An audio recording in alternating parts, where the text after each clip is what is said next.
जम्मू कश्मीर में जिस तरह से पिछले कुछ महीनों से हम देख रहे हैं कि रिजर्वेशन पॉलिसी पर कई सवाल उठाए जा रहे हैं।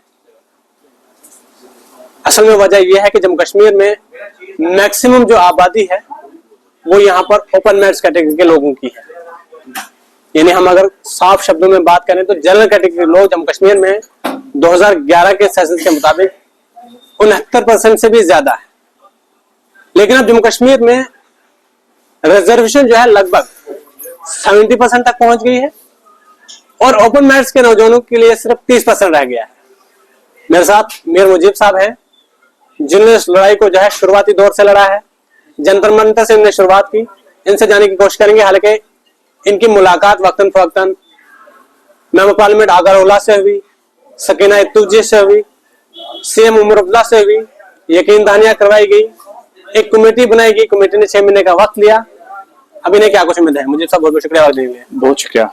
सबसे पहले मैं आपसे यही जानना चाहूंगा कि जम्मू कश्मीर में जैसे एक लड़ाई को आपने शुरू किया है बहुत पहले से, जंतर मंतर से आपने इसकी शुरुआत की, अब जम्मू कश्मीर में इस लड़ाई को आपने बहुत आगे तक पहुंचाया है। कहां तक पहुंची है लड़ाई और क्या उम्मीद है सरकार से? बिल्कुल, बहुत सही। देखिए, ये लड़ाई आज से लगभग 10 महीना पहले हमारे काफी सारे वॉरियर्स ने मतलब स्टार्ट की। मैं 1-2 महीना शायद थोड़ा सा इसमें इस लड़ाई में मतलब एक्टिवली थोड़ा सा लेटा है, बट जब से मैं आया हमने मतलब कॉन्स्टेंटली तब से फोकस किया है फैक्ट्स को आगे रखने की। जो मतलब लॉजिक है, मतलब तथ्य हैं जिनको हम कहते हैं कॉन्स्टिट्यूशनली बैक्ड, जो कि ऑफिशियल डेटा है, उसको हमने बार बार रखने की कोशिश की है। एक narrative building purely based on facts और लॉजिक और कॉन्स्टिट्यूशन का सहारा हमने लिया है। तो हमने जब ये बातें रखी बार बार रेटरेट की स्पेसेस में या through internet, through social media, तो ये अब इस तरीके से मतलब एक कॉमन सेंस बन गई है। अब बच्चे को जम्मू कश्मीर के खासकर जनरल पॉपुलेशन को उसको आज पता है कि उसका इस्तेसाल मतलब कहाँ से हो रहा है। जॉब्स में, एडमिशंस में, पहले तो अब खाली जॉब्स तो बहुत दूर की बातें हैं, अब तो एडमिशंस में मतलब हमारे अच्छे डॉक्टर्स नहीं आ पाते हैं आगे, इंजीनियर्स नहीं आ पाते हैं क्योंकि वहां पे अपॉर्चुनिटीज ही कम है। जैसा कि आपने खुद कहा ओपनिंग स्टेटमेंट में कि खाली 30% वहां पे अपॉर्चुनिटीज रह गई है और वो 30% भी ओपन टू ऑल है। और जो हमारे रिजर्व तबके है, ऑल्दो मैं पहले ही ये वाज़ेह कर देना चाहता हूँ, हम रिजर्वेशंस एज अ कांसेप्ट के खिलाफ नहीं है, पर जो एक्सेसिव प्रपोर्शन और परसेंटेज ऑफ रिजर्वेशंस है उसके खिलाफ हमारी ये लड़ाई है। उसके लिए हम कहते हैं कि रैशनलाइज कीजिए रिजर्वेशंस को। जो 76.5% का हमने एक मैजिकल फिगर दिया है इन कंसोनेंस विद आवर कॉन्स्टिट्यूशनल प्रिंसिपल्स, उसको हम बार बार दोहराते हैं। और यही बात हमने, चाहे वो सीएम साहब से हो, चाहे वो सकीना इत्तुजी से हो, ये बात हमने हर फोरम पे, हर प्लेटफॉर्म पे की है। ओपन मेरिट्स के लिए सबसे पहले मुझे भाई 58% कोटा होता था, उससे घटाकर जो है अब 38% कर दिया गया है। अब रिजर्वेशन जो है 5 अगस्त 2019 के बाद जिस तरह से उन्होंने तरमीम लाई कुछ कानूनों में, उसके बाद कुछ और कास्ट को जो है वो ऐड किया गया। आपको लगता है उससे काफी ज्यादा इफेक्ट पड़ा है? बिल्कुल, देखिए उससे भी पड़ा है। और मैं तो 2019 तो मतलब अभी नजदीक की बात है, मैं उससे पहले जाऊंगा। 2004 में ओपन मेरिट का दायरा 78% हुआ करता था, ये आपकी जानकारी के लिए। उसके बाद क्या हुआ, सक्सेसिव गवर्नमेंट, मैं किसी एक गवर्नमेंट को, किसी एक एडमिनिस्ट्रेशन को ब्लेम नहीं करूंगा, हुकूमतें बदलती गई लेकिन रिजर्वेशन का दायरा बढ़ता गया, अपीजमेंट पॉलिटिक्स बढ़ती गई और ओपन मेरिट का दायरा श्रिंक होते होते 30% तक पहुंच गया, जो कि ना के बराबर है क्योंकि ये 30% भी ओपन टू ऑल है। यहाँ से भी 10-12% रिजर्व ले जाते हैं, वहां पे हार्डली आपका 18%, 20% बमुश्किलन हमारी 70% आबादी के लिए बचता है, जो कि सरासर एक नाइंसाफी है। आप मुझे बताने की जरूरत नहीं है वो कितनी बड़ी नाइंसाफी है।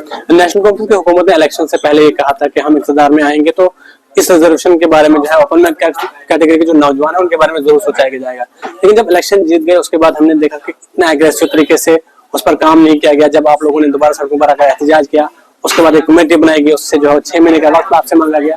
आपको क्या लगता है जो इलेक्शन से पहले कहा गया था उस पर जो है सही तरीके से इलेक्शन के बाद काम हो रहा है? देखिए, हमारा काम है कि जो हमारे फैक्ट्स थे, ड्राफ्ट्स थे, उसको आगे तक पहुंचाना, गवर्नमेंट को अकाउंटेबल बनाना कि भाई साहब ये रियलिटी है, उनको दिखाना कि किस तरह से हो सकता है, क्या इसमें सॉल्यूशंस हो सकते हैं, वो तक हमने दिए। हम ये नहीं थे कि प्रॉब्लम पोज करके खाली सोल्यूशन नहीं दिया और चुप करके बैठ गए। हमने ये भी बताया कि किस तरह से हो सकता है, कहाँ से आप ये मतलब चीजें कर सकते हैं। बाकी उनके पास भी काफी शार्पेस्ट माइंड होते हैं, टॉप ब्यूरोक्रेट्स होते हैं जो कि काफी क्रीम ऑफ द सोसाइटी होती है, उनको पता होता है कि किस तरह करना है। अब मसला ये होता है कि क्या उनके पास पॉलिटिकल विल है, जो कि हमें मतलब कुछ महीनों में पता चलेगा कि क्या इस मसले को, जो कि एक मेजर तबका है जम्मू एंड कश्मीर का, जो एक मेजर इशू बन चुका है, कल ये पूरे इंडिया में ट्रेंड हो रहा था आपकी जानकारी के लिए, तो इतना ये बन चुका है इशू, इसको अब इग्नोर करना कोई छोटी बात नहीं है। ये इस मूवमेंट की सबसे बड़ी खासियत रही है कि जो हमने कॉन्स्टेंटली फैक्ट्स पे, प्योर फैक्ट्स पे हमने लड़ाई लड़ी, हमने किसी को तबके को ऑफेंड नहीं किया, किसी को दूसरे तबके से मतलब कोई लड़ाई नहीं मोली, हमने सिंपली जो हमारा मतलब on the basis of rationality, on the basis of facts जो हमने पॉइंट्स बोले हैं, प्योरली ऑन दैट बेसिस बोल रहे हैं और क्लियर डिमांड्स रखी है इनके सामने। मुझे नहीं लगता कि उसमें कोई भी जरे से बढ़ के भी शक होगा, और वो बैक्ड बाय डेटा है। तो लेट्स सी, अब उनके बॉल उनके कोर्ट में है कि वो क्या करना चाहे, उनके पास वो पॉलिटिकल विल है, अगर वो करते हैं तो वेल एंड गुड, अगर वो नहीं करते हैं तो we will hold them accountable. मुझे भाई आप मुझे बताइए कि जम्मू कश्मीर की असेंबली में अगर हम इस वक्त बात करें, नेशनल कांफ्रेंस मेजॉरिटी में है, लेकिन जो मेंबर असेंबली के जो रुकने हैं वो जो है मैक्सिमम ओपन कैटेगरी से ताल्लुक रखते हैं, लेकिन अगर हम बात करें ओपनली आकर कोई भी नहीं बोल रहा कि हाँ इन लोगों के साथ नाइंसाफी है, ऐसा क्यों? देखिए, मैं यही बात दोहराऊंगा यहाँ पे कि 90 अगर एमएलएस मेंबरान हैं यहाँ पे ऑनरेबल, उसमें से लगभग 65 से 68 तो प्योर उन इलाकों से आते हैं जहाँ पे एक ओवरवेलमिंग मेजोरिटी है। ओवरवेलमिंग मतलब जब मैं बोलता हूँ ये 80% से ज्यादा वहाँ पे जनरल आबादी है, ठीक है। तो अगर वो उनको मैं ये यहाँ से तनबीह करना चाहता हूँ, देखिए सरकारें बदलती रहती है, एमएलएस भी आते जाते रहते हैं, अगर आज आप मतलब being a member of your area, आपके मतलब एक मेजर तबका आपका जनरल पॉपुलेशन है, उसके यूथ की बात नहीं करोगे, तो आप भी फिर ये ध्यान रखो कि आने वाले नेक्स्ट इलेक्शन में आपका क्या हश्र होगा, यही लोग आपको उस वक्त क्या करेंगे। तो मुझे लगता है कि अब ये इस तरीके से जो हमने इसको बिल्ड किया है, नैरेटिव बिल्डिंग की है बेस्ड ऑन प्योर फैक्ट्स, कोई हमने कोई घर का लॉजिक नहीं दिया है इसमें, प्योरली फैक्ट्स पे, कॉन्स्टिट्यूशन पे दिया है, तो इसको अब आप मतलब अंडर द कारपेट ब्रश नहीं कर सकते हो, आपको इसका कॉग्निजेंस लेना पड़ेगा, नहीं तो आप खुद पॉलिटिकली सफर करोगे। अगर आपको वो मंजूर है, अभी आप अगर चुप्पी साधी है, तो फिर कल इसका खामियाजा भी आप भुगतोगे। मेंबर पार्लियामेंट आगर उल्ला ने जब सीएम रेजिडेंस के बाहर एहतजाज किया, तो उस वहां पर जो है पीडीपी के कुछ लीडरों ने हिस्सा लिया, बाकी कई लीडर थे, उमर अब्दुल्ला के बेटे भी वहां पर देखे गए। उसके बाद जो है कमेटी बनाई गई 6 महीने के लिए, लेकिन पीडीपी ने टारगेट किया नेशनल कांग्रेस को कि ये सुप्रीम कोर्ट के उस फैसले का इंतजार करें, 6 महीने के बाद सुप्रीम कोर्ट फैसला सुना देगी, तो ये लोग कहेंगे जनाब सुप्रीम कोर्ट का फैसला आ गया, हमें कुछ करने की जरूरत नहीं है।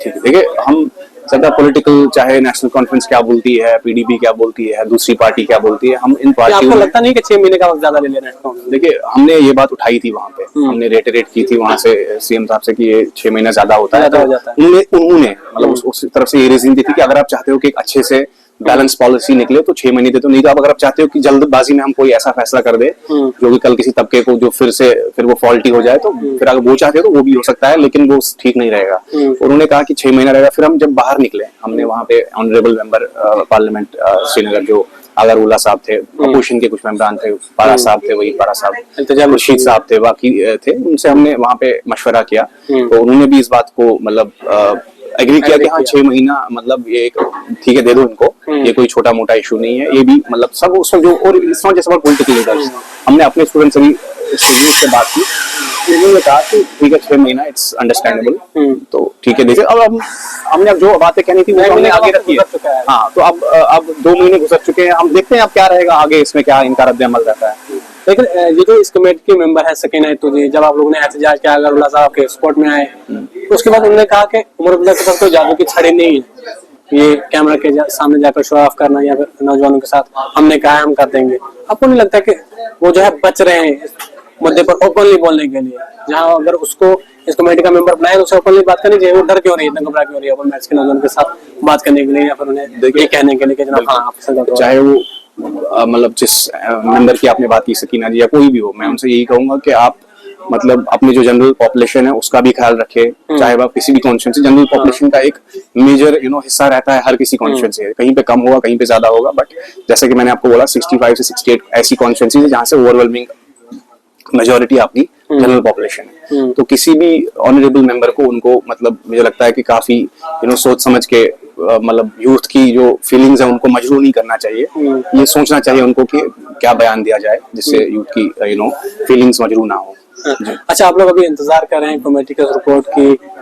कश्मीर में आपने इस मसले को बहुत हाईलाइट किया है, जम्मू से क्या रिस्पॉन्स मिल रहा है आपको? देखिए, जम्मू में भी जो हमारे हैं यहाँ पे भाई, वो भी अपना काम कर रहे हैं, वो भी मतलब धीरे धीरे मसले को उठा रहे हैं इंटरनेट के जरिए, बाकी अवेयरनेस क्रिएट करने की कोशिश कर रहे हैं। और ये खुदा ना खासा कोई ऐसा मसला नहीं है, सिंपल गवर्नेंस इशू है जिसमें मतलब यूथ के अपॉर्चुनिटीज की बात है, एस्पिरेशंस की बात है प्रेजेंट की और फ्यूचर की। अगर उनको अभी मतलब ये नहीं मिलता, इससे हमारा पूरा स्टेट का सिस्टम कोलैप्स हो सकता है कि हेल्थ केयर सिस्टम में मेरिटोरियस अगर डॉक्टर नहीं होंगे तो कैसे इलाज होगा वहां पे, खाली अगर आप रिजर्व कर दोगे सब कुछ तो फिर कैसे चलेगा। अगर इसी तरह से आपके एबल एडमिनिस्ट्रेटर्स नहीं होंगे तो पॉलिसी अच्छी कैसे बनेगी। इस तरह से एजुकेशन में आपके एबल टीचर्स नहीं होंगे, मेरिटोरियस टीचर्स नहीं होंगे तो फिर कैसे वहां पे हमारे बच्चों की तालीम होगा। तो सारा निजाम जो है गवर्नेंस का वो इस पे निर्भर करता है, इस पे डिपेंडेंट है कि एक मेरिटोरियस तबका आए आगे और जो मेजर आबादी है उनकी रिप्रेजेंटेशन वहां पे हो।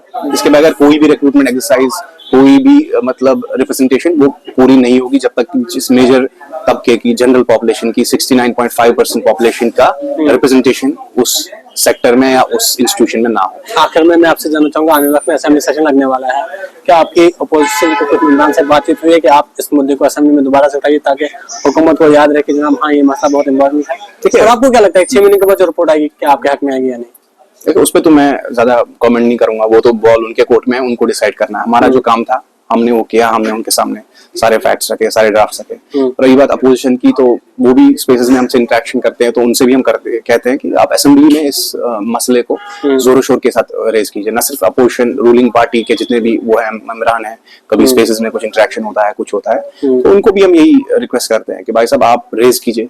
और ये हर किसी एमएलए से आपके मीडियम से मैं ये कहना चाहता हूँ कि उनको रेज करना चाहिए। अगर आप अभी साइलेंट बैठे तो फिर ये हमारी जो यूथ के लिए, उनके लिए बहुत ही बड़ी डिसअपॉइंटमेंट होगी।